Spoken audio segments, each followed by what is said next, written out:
2009 ജനുവരി 15 New York ലഗാഡിയ airport. സമയം 3:26 PM.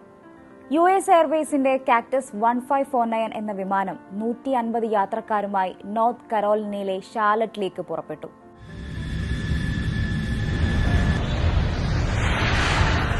Captain Chesley സെലൻബർഗറും copilot Jeffrey സെയിൽസുമായിരുന്നു കോക്പിറ്റിൽ. സുരക്ഷിതമായി ടേക്ക് ഓഫ് ചെയ്ത വിമാനം ആകാശത്ത് 2800 അടി ഉയരത്തിൽ ശാന്തമായി നീങ്ങവെയാണ് വിമാനത്തിന് മുന്നിലേക്ക് കാനഡ ഗീസ് എന്ന ദേശാടന പക്ഷിക്കൂട്ടം ഇരച്ചു കയറിയത്.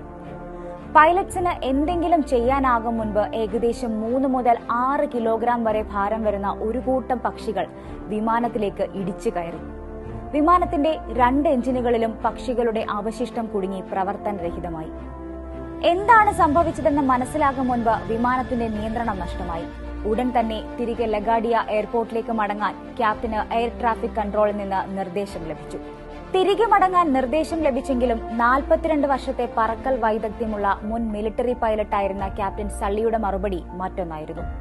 റൺവേയിൽ ഇറങ്ങാനുള്ള ആയുസ് തന്റെ വിമാനത്തിനില്ല. മുന്നിലെ ശൂന്യതയ്ക്ക് താഴെ വിശാലമായ ന്യൂയോർക്ക് നഗരം പരന്നുകിടക്കുന്നു. ഒരേ ഒരു വഴി വിശാലമായി ഒഴുകുന്ന ഹഡ്സൺ നദിയാണ്. ആലോചിക്കാൻ സമയവുമില്ല. 20,000 മണിക്കൂർ ഫ്ലൈയിംഗ് എക്സ്പീരിയൻസ് ഉള്ള ക്യാപ്റ്റൻ സള്ളിക്ക് മുന്നിലുള്ള ഒരേ ഒരു വഴി യാതൊരു മുൻപരിചയവുമില്ലാത്ത വാട്ടർ ലാൻഡിംഗ് മാത്രമായിരുന്നു. തൊട്ടടുത്ത നിമിഷം തന്നെ 150 യാത്രക്കാരും 5 ക്രൂ മെമ്പേഴ്സും അടങ്ങുന്ന വിമാനം ഹഡ്സൺ നദിയിലേക്ക് ഇറങ്ങാൻ തീരുമാനിച്ചു. ക്യാപ്റ്റൻ സെലൻബർഗറുടെ കരിയറിലെ അതിസങ്കീർണമായ നിമിഷം. റൺവേയിൽ എങ്ങനെയാണോ വിമാനം ഇറക്കുന്നത് അതേ കൃത്യതയോടെ തന്നെ വേണം വെള്ളത്തിലും ലാൻഡിംഗ്.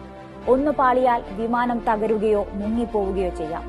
യാത്രക്കാർക്ക് അപായ സൂചന നൽകി പരിഭ്രാന്തരാകാതെ സുരക്ഷിതമായിരിക്കാൻ നിർദ്ദേശിച്ച് വിമാനം ഹഡ്സൺ നദിയുടെ ആഴങ്ങളിലേക്ക് ഇടിച്ചിറക്കി. മിനിറ്റുകളുടെ സങ്കീർണതയ്ക്കും അങ്കലാപ്പിനും ഒടുവിലെ ശാന്തത.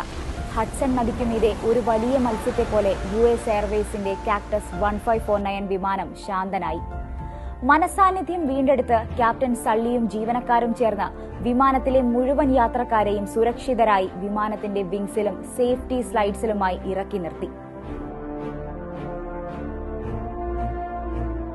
അന്ന് -6 ഡിഗ്രിയിൽ ഹഡ്സണിലെ കൊടും തണുപ്പിൽ വിമാനത്തിലെ മുഴുവൻ ആളുകളെയും ഒഴിപ്പിച്ചു.